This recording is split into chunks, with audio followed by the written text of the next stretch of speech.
one of the things that I wanted to talk a little bit about is I use for my own philosophical point of is a distributed leadership model that really looks at the concept that everyone is a leader in their own area of expertise. And I really focus on more of a horizontal structure as opposed to a vertical structure.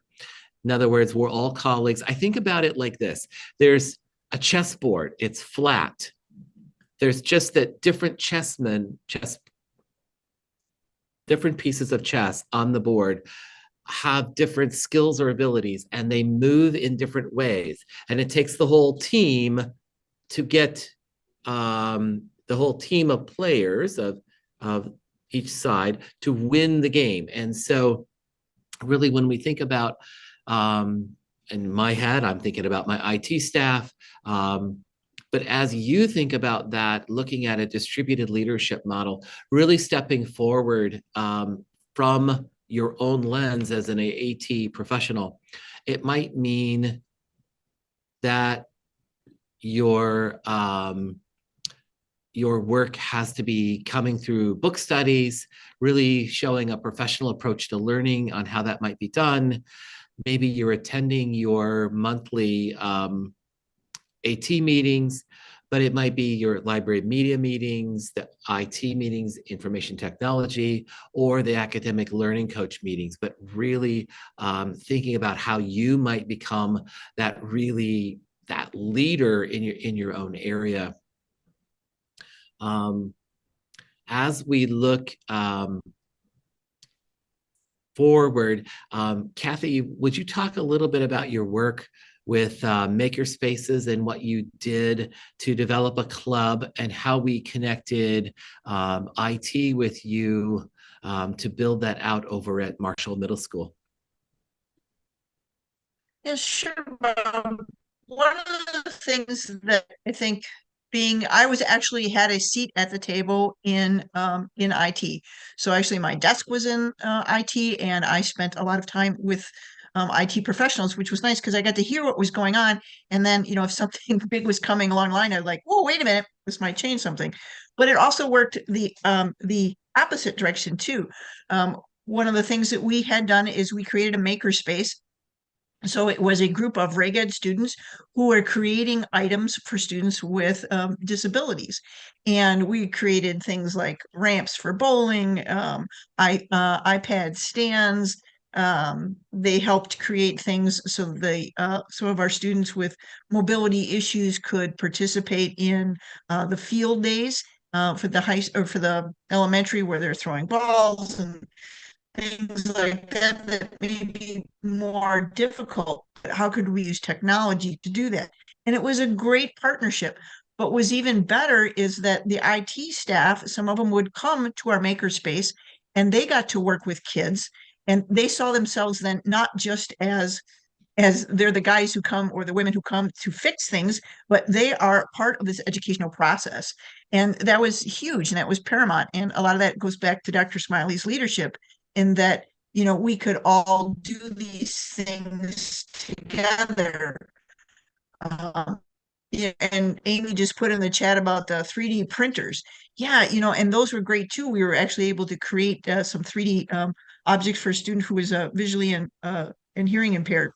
But having that connection between, all of a sudden, now this person who normally just comes in, sits in the back, fixes something and leaves, now they're feeling more connected to the students, and they were more likely then to say, hey, maybe we could try this, or I know about this technical solution that might help X, Y, or Z.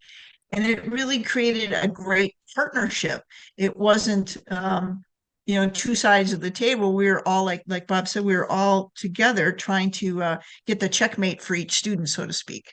And one of the other examples that we have down there were sticky keys. Sticky keys, if you've never used them, are great. They're built into computers so that if you only have one hand or limited mobility, you're able to do things like make a shift for a letter, or get the @ sign, or whatever it happens to be. Well, they were locked for the longest time.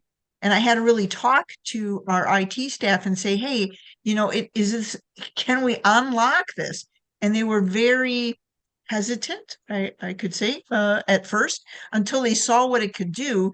And then we came up with other solutions that if a student did mess up a computer, we were able to like re-image it quickly.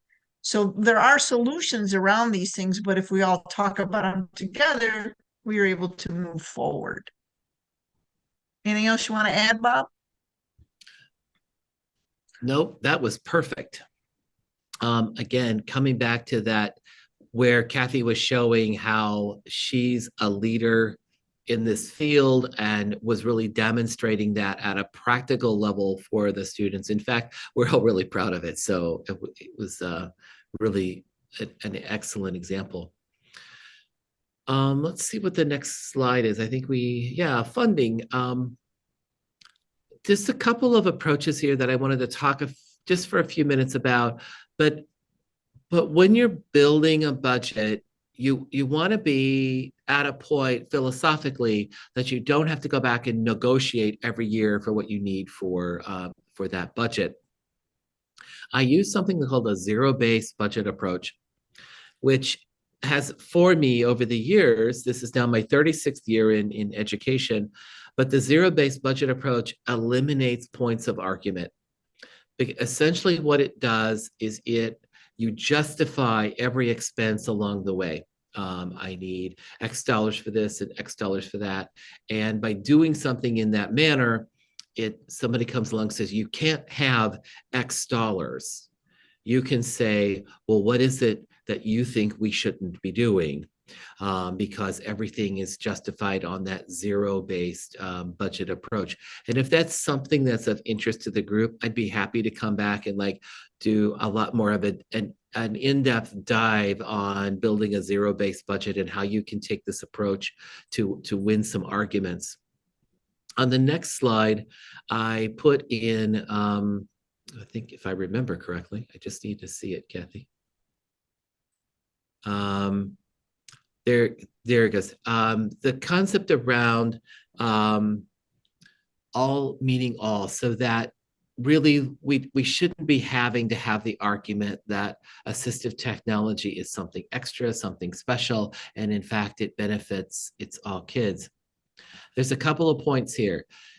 Special ed, so for devices for students who have identified needs, if there's funding, it can come from special education. In fact, it probably should come from special education. If you are supplanting, it's not allowed by law. It's actually against the law. And so what supplanting is, let's say you were using, you were buying something for all students to use, and it had to do with word prediction. And yet you made special ed pay for those students who were identified as having additional needs. That would be an issue of supplanting. You can't buy something for all students and make special ed pay for that portion used by special ed students. And so there's some rules around that I just wanted to point out that do become pretty important for you to not want to step on that landmine. The next slide. Dr. Smiley, can I interrupt? There's just a question about the supplanting that came through. How do you address that issue of supplanting? I'm a black and white person. So I have on a light colored shirt today, so I'm kind of black and white. It's either legal or it's not. And if it's not legal, we don't do it. I'm like, it's against law, not supposed to supplant. And so some people are going to say it's maybe gray, and I'm saying, where can I find the source of that legality? Can I take that question and get back to you after this is from Liz, and get back to everybody with that afterwards, please? Is that all right? Yeah, that would be great. And we can include it then retroactively in the slide deck, and which will also be posted on our AT Forward website as well. So I will get that and get it back to you so we have it actually the source of it. Okay. That's great. Thank you. A couple of areas. This is kind of where I was at with building budgets when Kathy was here, and we're still using it. About $10 per special ed student seems to be kind of a number that kind of works for AT needs in the field of specific devices for special ed students. Now, this is assuming like, okay, if you're a one-to-one computer and for all kids, then that has to come out of the general budget. Like, you can't say, well, yes, we're one-to-one, but the special ed kids, yeah, they have to pay for their own. Like that's supplanting, and that's what you can't do. Now, if everybody else gets a Chromebook and you say special ed needs a laptop because they need the spinning disk, that's not supplanting. That's a different device, costs a different amount, and you can do that, and that can come out of special ed. That's an example where it's not supplanting. But if it's literally the same devices, you really can't do that. But anyway, back to the budget. Special ed students, what I typically did was about $10 per student.